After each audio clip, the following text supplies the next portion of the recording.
दोस्तों, लड़ाई झगड़े तो हर घर में होते हैं, लेकिन इसका मतलब ये नहीं कोई घर छोड़कर ही चला जाए।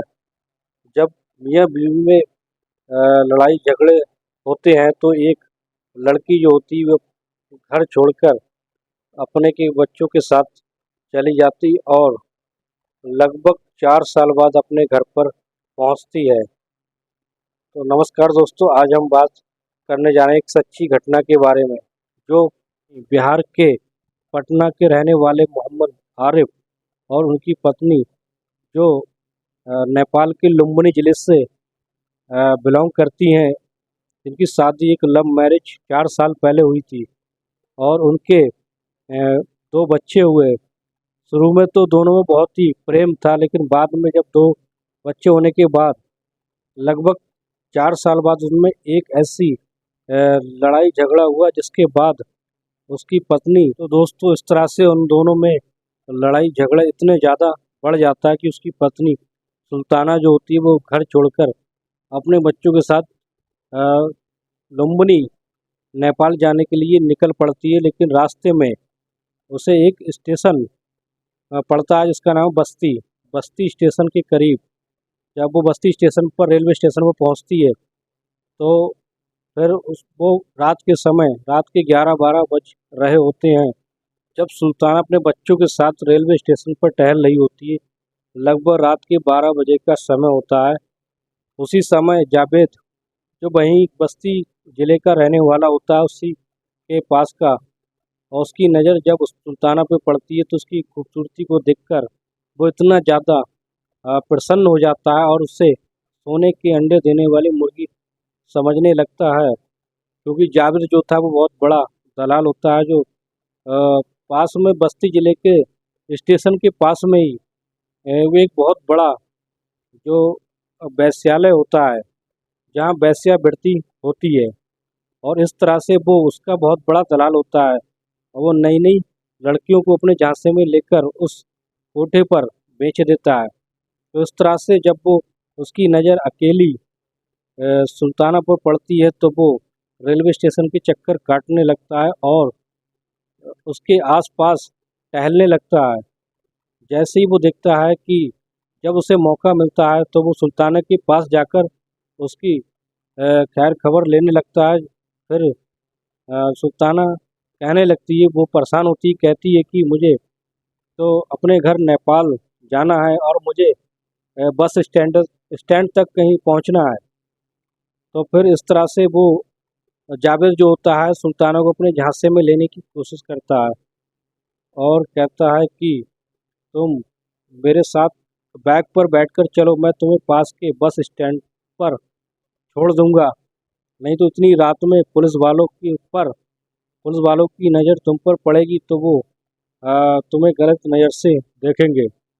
ये सोचकर सुल्ताना उसकी बातों में आ जाती है। अपने 2 बच्चों को लेकर जावेद के साथ मोटरसाइकिल पर बैठकर पास के ही बस स्टैंड, जो लगभग 10 किलोमीटर था, बस स्टैंड पर पहुंचती है तो उसे पता चलता है कि जो बस नेपाल जाने वाली बस है वो सुबह के 7 बजे आएगी। तो जो सुल्ताना होती है वो और ज़्यादा भयभीत हो जाती है, परेशान हो जाती है।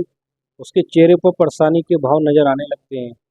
इस तरह से जावेद जो होता है दलाल, उसको मौका मिल जाता है उसको अपनी बातों में उलझाने का। और इस तरह से वो जावेद कहता है कि अगर तुम बुरा ना मानो, तुम मेरे घर तो पास में ही है, मेरे घर पर चलो और सुबह होते ही मैं तुम्हें यहीं बस स्टैंड पर छोड़ दूंगा और तुम अपनी सुबह की 7 वाली बस पकड़कर अपने घर चले जाना। तो किसी तरह से सुल्ताना उसकी बातों में आ जाती है और उसके कमरे पर चली जाती है। अब जैसे ही कमरे पर जाते हैं फिर खाना खाकर जावेद जो है बच्चों को सुला देता है और फिर नशीली दवाई उसकी चाय में, सुल्ताना की चाय में मिला देता है। जैसे ही वो चाय पीती है उससे नशा चढ़ने लगता है और वो नशे में आ जाती है।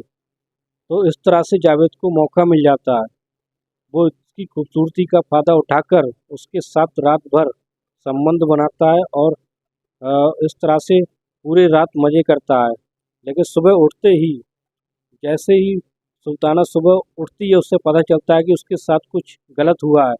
लेकिन वो जावेद से कुछ कह नहीं पाती है, क्योंकि उसे लगता है कि अगर उससे कहेगी तो मुसीबत में पड़ सकती है। फिर वो उससे कहती, भैया मुझे बस स्टैंड पर छोड़ दो, मुझे अपने घर जाना है।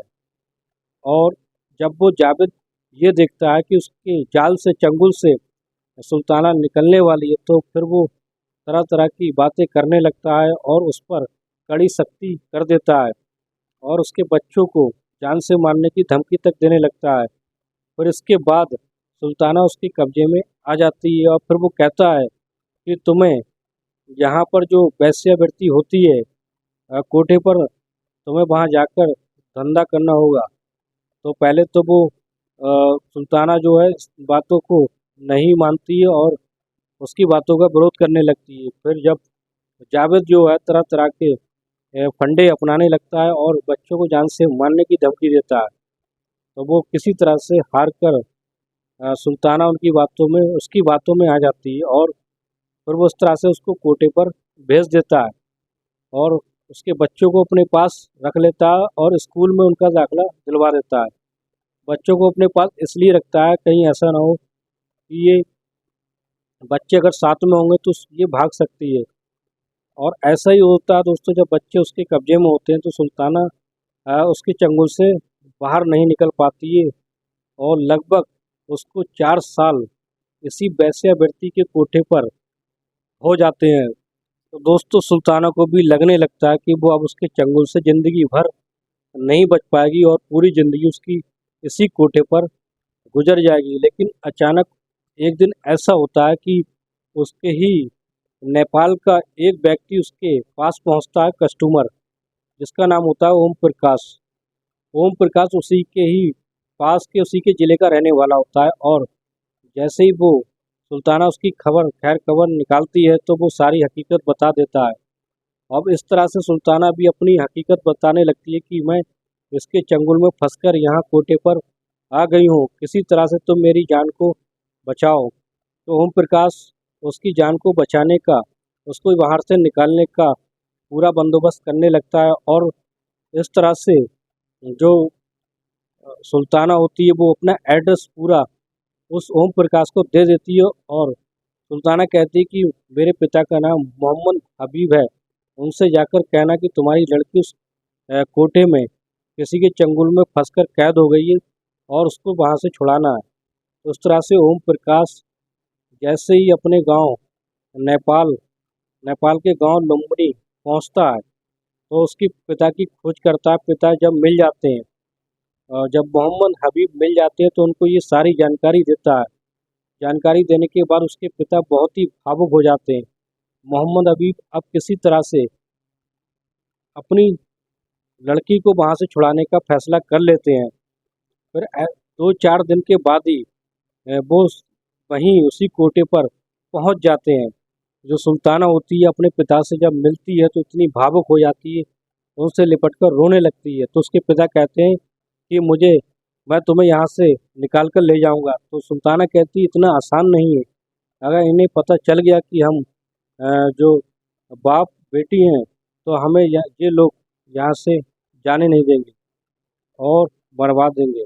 इस तरह से सुल्ताना अपने पिता से कहती है कि तुम यहाँ पर एक कस्टमर की तरह आए हो, कस्टमर ही की तरह बात करना, और तुम मुझे यहाँ से अगर निकालना चाहते हो तो बस्ती ज़िले में एक थाना है, थाने में जाकर वहाँ पर एक थाना प्रभारी प्रदीप कुमार है, उनसे जाके मिलना और सारी सच्चाई को बयां करना कि किस तरह से उसने मुझे चंगुल में फांसा। जो जावेद नाम का एक लड़का है, जो दलाल है और हर तरह की लड़कियों को लाकर फांस कर उनकी ज़िंदगी को बर्बाद कर देता है। तो इस तरह से फिर जो मोहम्मद हबीब होते हैं, सुल्ताना के पिता, वो किसी तरह से उस बस्ती ज़िले के थाना में पहुंचकर थाना प्रभारी के पैर पकड़ लेते हैं और उनसे अपनी बेटी की छुड़ाने की भीख मांगने लगते हैं और सारी हकीकत बता देते हैं।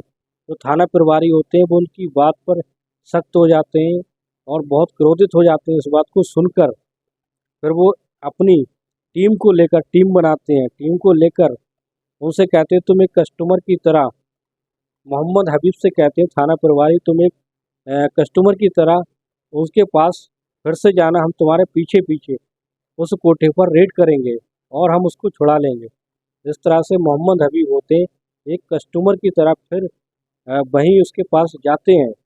जैसे ही कोठे में मोहम्मद हबीब प्रवेश करते हैं तो मोहल्ले की सारी, जो उस एरिया की सारी महिलाएं होती हैं, बड़ा घूर घूर कर देखने लगती हैं कि इस उम्र में कोई बुढ़ा आकर ये सब करता है, क्योंकि मोहम्मद हबीब की उम्र बहुत ज़्यादा थी, वो बुजुर्ग आदमी थे।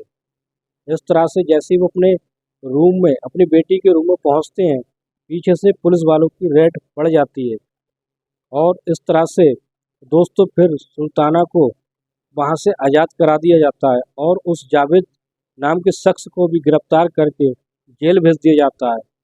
और फिर थाना प्रभारी जो होते हैं प्रदीप कुमार, वो उनसे उसके मोहम्मद हबीब से ये वादा करते हैं कि इस तरह की और लड़कियां जो अगर इस कोटे पर आई हैं मजबूरी में, तो हम उन्हें भी छुड़ाने की कोशिश करेंगे। तो दोस्तों इस तरह से फिर 4 साल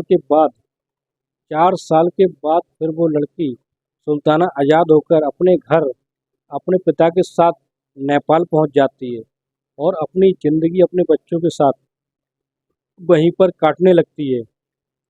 और फिर जो उसका जावेद नाम का शख्स होता है, उससे वो इस समय जेल में है। तो दोस्तों कैसी लगी स्टोरी, हमें कमेंट बॉक्स में ज़रूर बताएं।